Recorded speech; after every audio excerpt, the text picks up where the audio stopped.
To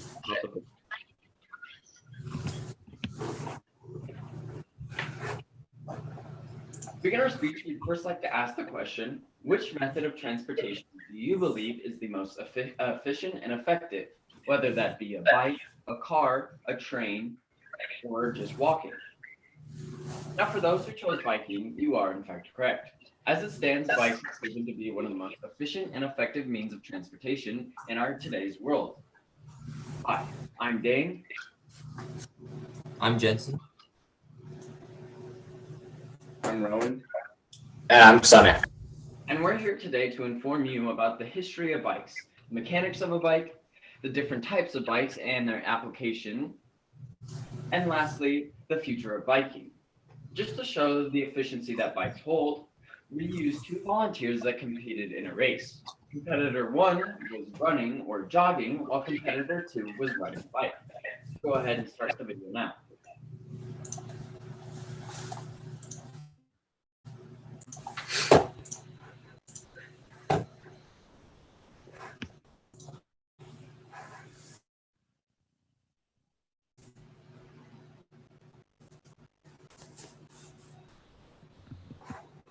As you can clearly see, competitor two, the biker, won the race.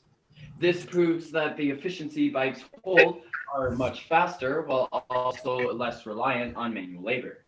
Now let's talk about that. Bikes require less manual labor or work. Now, for the audience listening right now, I would like each one of you to run in place for 10 seconds. After completion, you may feel tired and sore in your lower legs and area region. And bikes fully eliminate this tiredness or this soreness, proving that they require less manual work. Now I'll be switching it over to Jensen. Thank you, Dane. There's no way to credit one person when it comes to the invention of the bike. First, in 1791, when Comte de Sabrat reportedly debuted a two-wheeled scooting bike in Paris. The handlebars and front wheel could only point forward, so this made this prototype almost impractical. Then in 1817, Baron Karl Dreis invented a prototype called the hobby horse. It differed from de Sabrat's design by adding the ability to turn the handlebars and front wheel, which made the bike capable of turning and cornering. Next, in 1860, the bone shaker was invented by Karl Ketch. It looks similar to a child's depiction of a modern-day bike, consisting of two wheels, a saddle, and pedals, and it was made with more modern materials. Riders needed to keep their legs straight out in front of them because the pedals were connected directly to the front wheel, which made the bike incredibly difficult to ride. These bikes eventually lost popularity for numerous reasons, but the most reasonable of them all was they were deemed too dangerous to pedestrians, and they had no brakes at the time. In 1869, the term bicycle was invented. By 1870, in order to get more speed out of each pedal stroke, it was required that one wheel was larger than the other, also known as penny farthings. While these bikes didn't yet have gears or bike chains, they did have pedals connecting to the front wheel, which propelled the bike forward. They also debuted unmatched technology, rubber tires. And these bikes were some of the first bikes to ever be raced at tracks and velodromes around the world. Then came the safety bike. This is arguably the actual great-great-grandfather of bikes we ride today. The late 1870s, three English inventors debuted these bikes. And these bikes would revolutionize bikes as people knew them, even all the way up to today. So these bikes had the first real drivetrains and the first same-size wheels.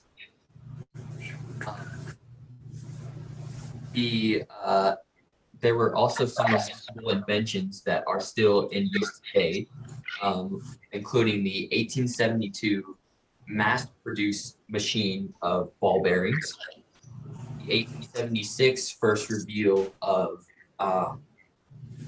the first caliper brake, and then the 1878 invention of the first front hub with changeable gears. But it's still unclear who deserves credit for putting out the first geared bicycle. I'm now going to swing it back over to Dane, who's going to talk to you about the mechanics of the bike.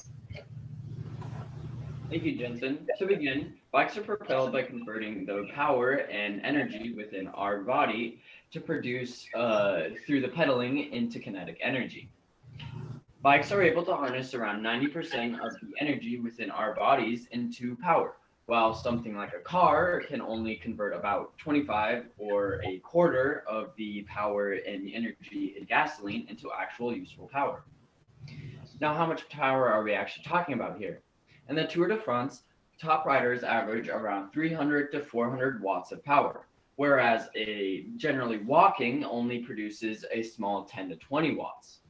Switching points, how do bicycle gears actually work? Now, a typical bike can hold anywhere from 3 to 30 different gears, limited, or I meant linked through the chain. Each different gear or mode affects how far you travel with every pedal stroke, regardless of the surrounding terrain. Higher gears are optimal when descending or riding at higher speeds.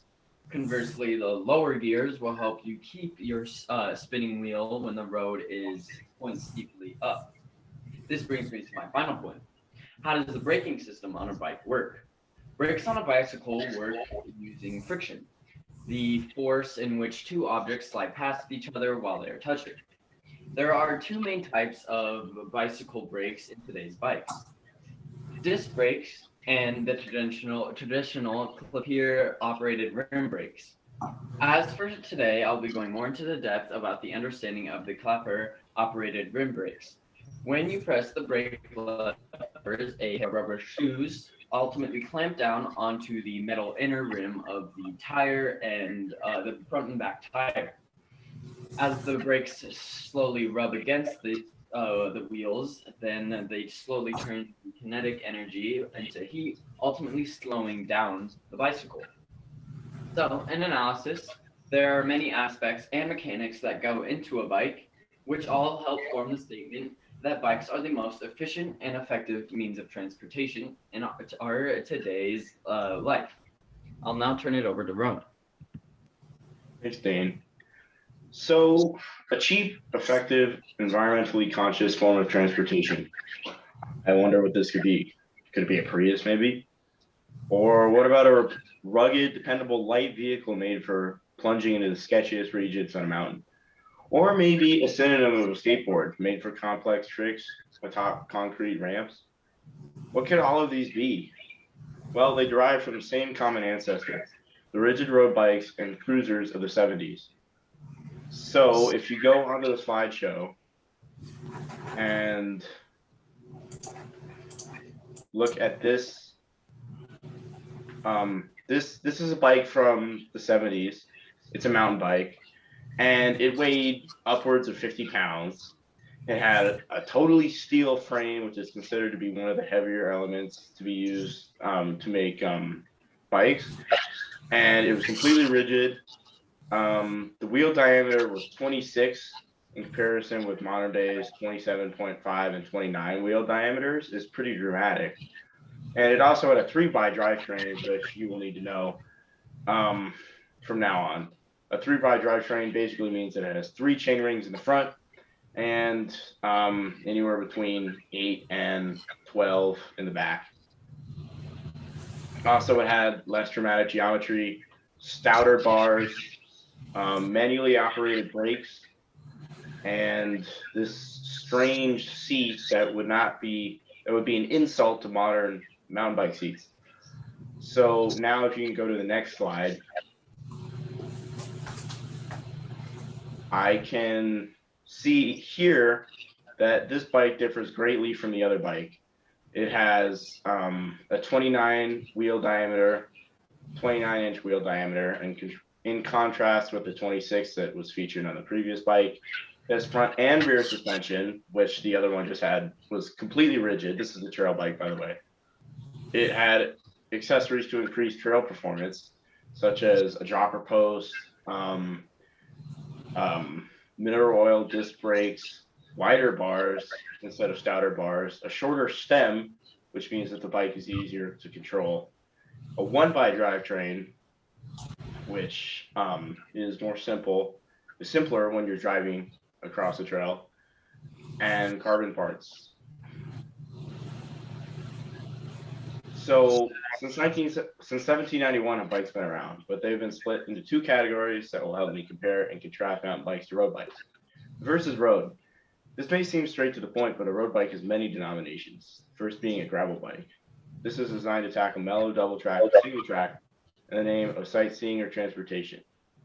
This bike doesn't price in very much, with even a high-end iteration from a premium manufacturer such as Specialized, which is titled the Diverge E5, comes in at only $1,300, which is very cheap for a quality bike like this, believe it or not.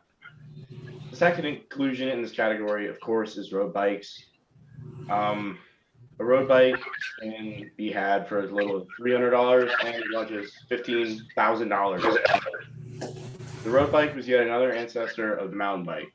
The road bike eventually morphed into bikes like the Beach Cruiser, which then adopted a more aggressive geometry and then turned into the first mountain bikes, which emerged in the late 70s.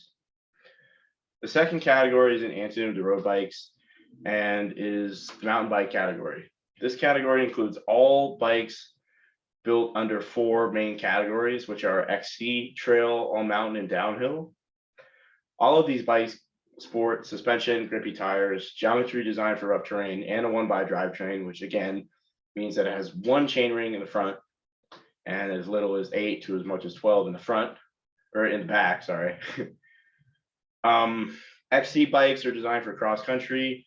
They're typically hardtails, and they have a very low suspension travel, anywhere from 100 to 120 millimeters of suspension travel in the front. They're designed to go long distances. Trail bikes and all mountain bikes are practically the same thing, with all mountain bikes just being a more intense version of trail bikes. Trail bikes are designed for the trail, right? Single track that can be ridden for fun, and they're typically dual suspension. And downhill bikes are the most aggressive version of mountain bikes, with upwards of 200 millimeters of travel front and rear. Bikes have progressed heavily in design, purpose, and performance in 10 years. So can you show me the first rock hopper? As you can see here, this has a 3x8 drivetrain. It has an aluminum frame. The geometry is more relaxed. It has a 26 millimeter diameter wheel diameter, which is the same as the old bike. So, and by the way, this bike was designed for cross country. It was tall, and it had a long headset and stem. Can you show me the next one?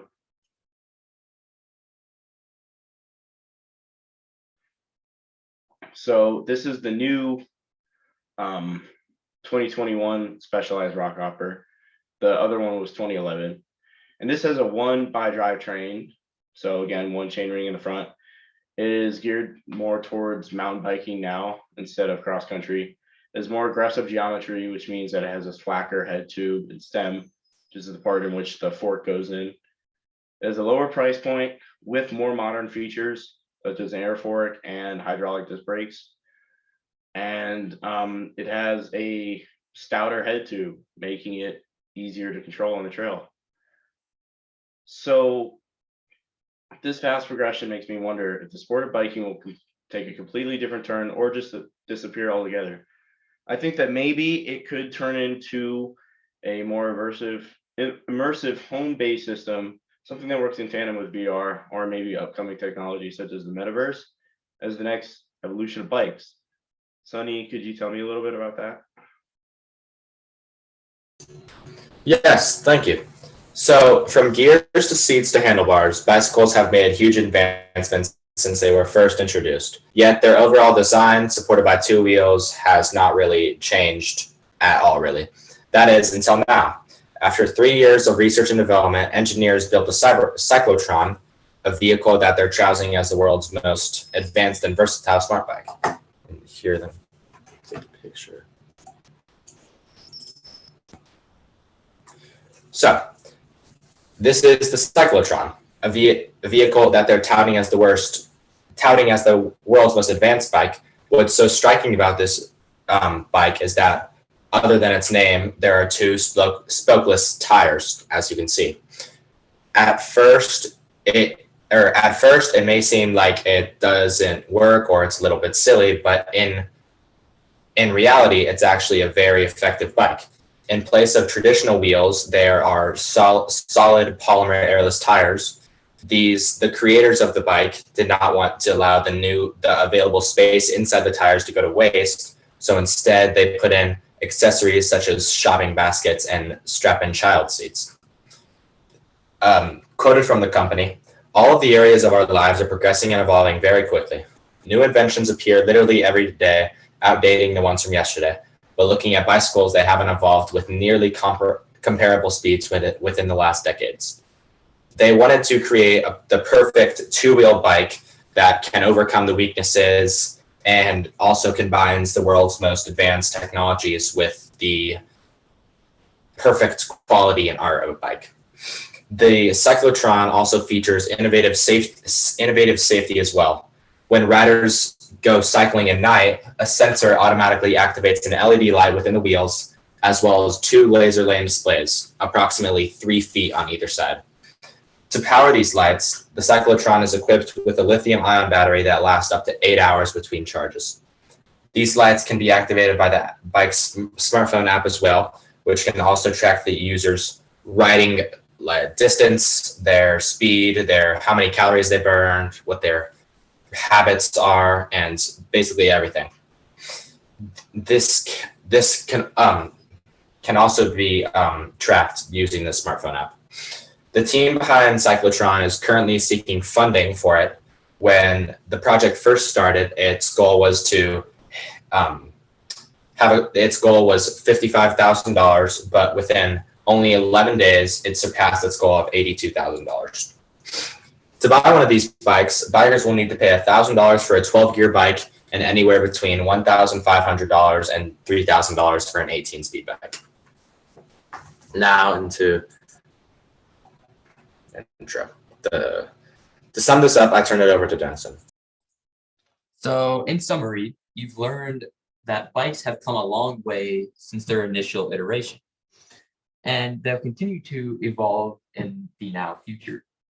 I've shown the countless improvements and in both bike technology and the history of bike racing. This proves that their application in our lives and our near future. From my section, you learned about the diverse amount of aspects and mechanics that all help form the statement, bikes are the most efficient and effective method of transportation. In my section, I first circled back to Jensen's section for context, and then I dove into 2 main categories of bikes that I devised. Following that, I compared and contrasted new and old versions of bikes, and then I created my own idea of what could potentially happen with bikes in the future.